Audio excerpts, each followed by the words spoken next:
Apostulli Paul I konsideroi të gjitha plera, të gjithë njohuri që kishte, që marrë kopjo nga njerëzit, kishte studiuar, kishte mësuar, I konsideroi plera. Pse I konsideroi ky plera?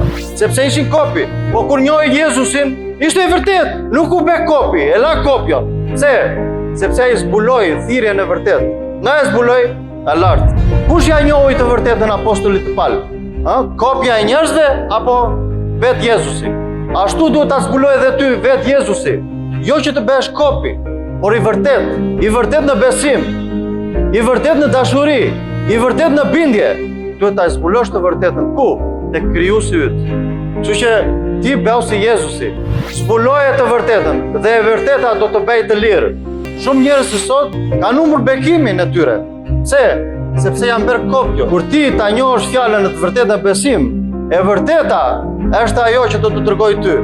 Mos harroni se Nikodemi vajti natën tek Jezusi. Ai shkoi dhe mësoi të vërtetën. Ai refuzoi të bëhesh kopja e njerëzve. Mos u bër kopjo, por bëhu I vërtet. Dhe e vërteta është te Jezusi.